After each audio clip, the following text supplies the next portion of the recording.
Hi, I'm Dr. Sujata Rathod, obstetrician and gynecologist practicing in Thane at Thane Hiranandani Hospital, Cure Group of Hospitals and at Vartak Nagar. Today I am going to speak about what care one needs to take in the first trimester of pregnancy and what you should expect in the first trimester of pregnancy. Now when I say first trimester, what do you mean by first trimester? First trimester extends from the time when you have missed your menses right up to the 12th week of pregnancy. You've been trying to conceive and you have missed your menses. The first thing you would do is, I would suggest you would do is a home pregnancy test. The home pregnancy kit is available in any of the pharmacy. You can bring the kit home and do the test yourself. This home pregnancy test is a very accurate test. It comes positive in almost most of the women within 2 to 3 days of your missed menses. Now the home pregnancy test is very self-explanatory. If it shows two lines, that is the test line positive and the control line positive, that means you are pregnant. Now in some women, in some specific women where the periods have been irregular, or cases of PCOS where the periods have been irregular or delayed ovulation, this home pregnancy test can come negative in the first instance, but after few days it can turn positive. Now congratulations, you are pregnant.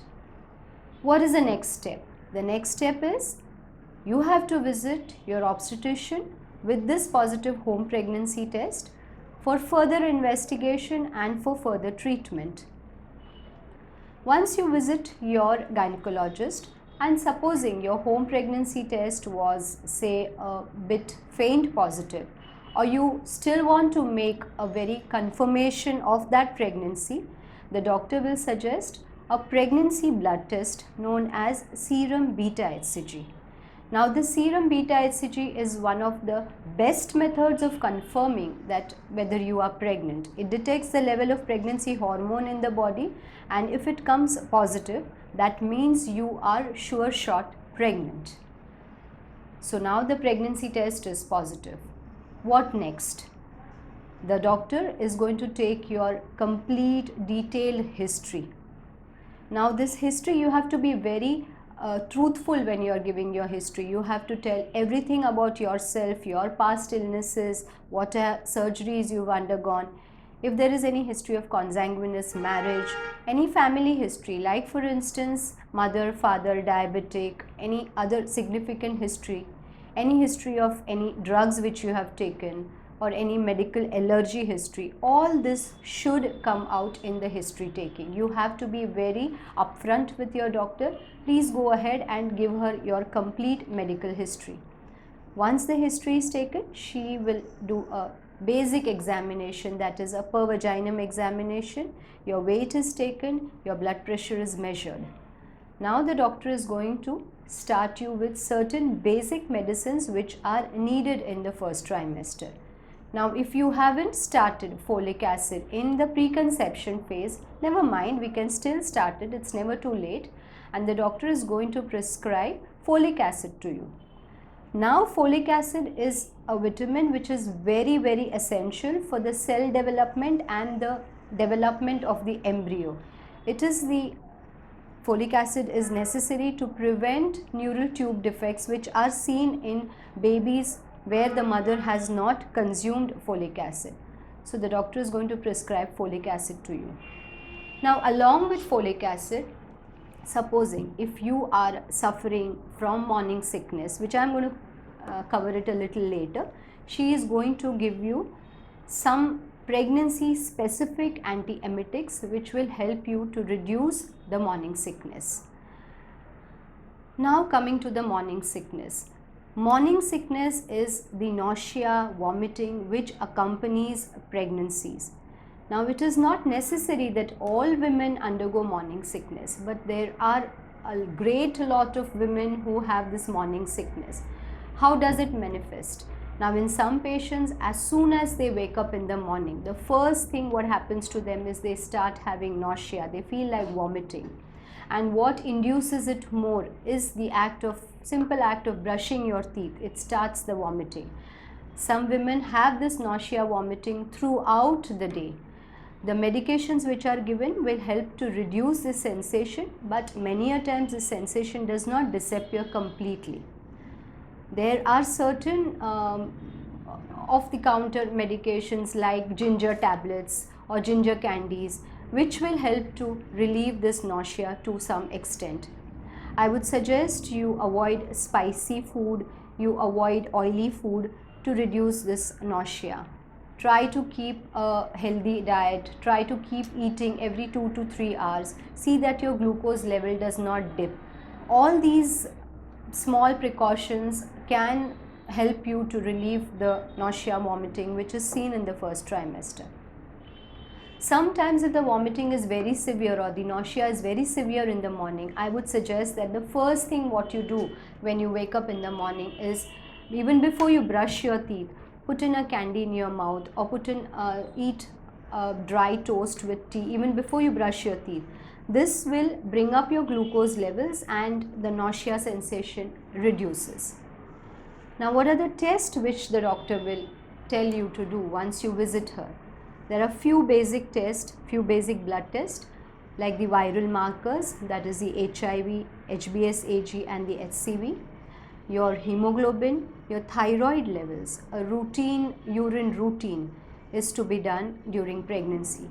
Along with this, what I do is that the first instance when the patient comes to me, I do a glucose challenge test, that is a 75 gram glucose challenge test. This is a single most important test to rule out diabetes in pregnancy, which is quite prevalent in pregnant women. Now all your tests are normal. What is the next test? The next and the very important test which is to be done is an ultrasound in pregnancy. The ultrasound in pregnancy is to be done as early as by 6 to 7 weeks. Now why an early ultrasound is recommended? First and foremost, your home pregnancy test, your beta HCG, this will just reveal to you that you are pregnant, that there is presence of pregnancy hormone in the body. But where exactly is your pregnancy? Whether it is intrauterine, whether it is normally in the uterus, where exactly is your pregnancy? That will be revealed by an ultrasound. So ultrasound is important for two reasons. One is to see the site of pregnancy, whether it is intrauterine or extrauterine. That is also known as ectopic pregnancy, because 15 to 18% of the pregnancies are ectopic pregnancies. They are dangerous. They have to be tackled in a different way. So to rule out ectopic pregnancy, to confirm intrauterine pregnancy, ultrasound is necessary as early as 6 to 7 weeks. And the other thing to confirm is fetal viability. That is whether this pregnancy has a heart activity or no. Now, if the ultrasound is done a little early, say by 5 weeks or so, then you may have to repeat the ultrasound after 14 days, that is after 2 weeks, to confirm fetal viability. Many a times it happens that we do the ultrasound between 6 and 7 weeks. The pregnancy looks okay, but the viability is absent. Even in such patients, we ask them to repeat the ultrasound after 10 days or 14 days to see for fetal viability. Now this confirms that your pregnancy is viable, it is positive, it is growing well. Now, what are the certain do's and don'ts in pregnancy? One main thing is be aware that you are pregnant.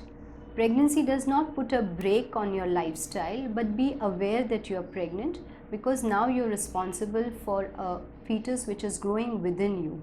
So your lifestyle, certain modifications have to be done. For instance, if you are used to a very hectic lifestyle like running for a bus, catching a train, meeting deadlines, just slow down a little. Just take life a little easy. Sometimes the morning sickness can make you feel a little giddy, it can make you feel a little weak. Listen to what your body says. If you feel that you want to take rest, stay back at home, recuperate, feel better, then you can go in for your job. Now, sometimes the morning sickness is so severe that you start feeling extremely giddy, you are very weak, these are the times when you should visit a doctor, because many a times hyperemesis, that is excessive vomiting, requires hospitalization. Another thing about first trimester is there are certain smells which you don't like, certain foods which you feel you don't like to eat. You can avoid all that. Take life a little easy. See that you avoid outside food, outside water, and just go about with your normal activity.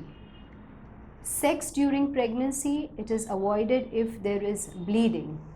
Travel during pregnancy to be avoided if you have been specifically told by your doctor to avoid traveling in case of bleeding.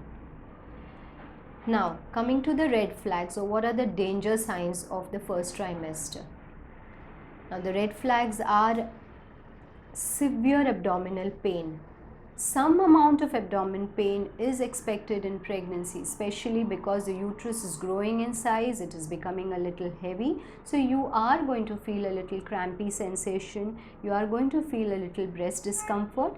This is expected in pregnancy. But if there is severe pain, excruciating pain with blackouts, with giddiness, this is a time when you need to contact your doctor, because we need to confirm that the pregnancy is intrauterine, that there is no signs of threatened abortion, that for instance like bleeding. So even if there is bleeding, you need to go to your doctor.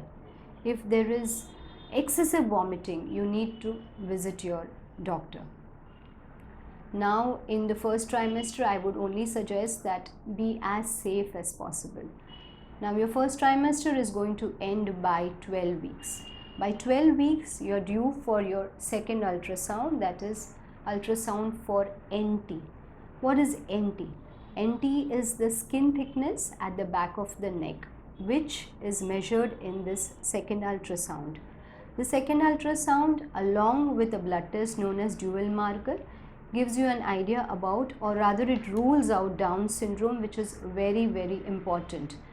So the first trimester ends with this NT scan and the dual marker. Now by the end of the first trimester, you are very much aware that your pregnancy is healthy and it's moving in the right direction.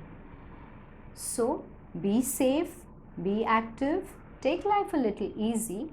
The first trimester can be a little difficult because you're trying to get used to a certain different set of rules, a certain different kind of a lifestyle. But yes, you will be able to tide over better with the help of your gynecologist. Thank you so much.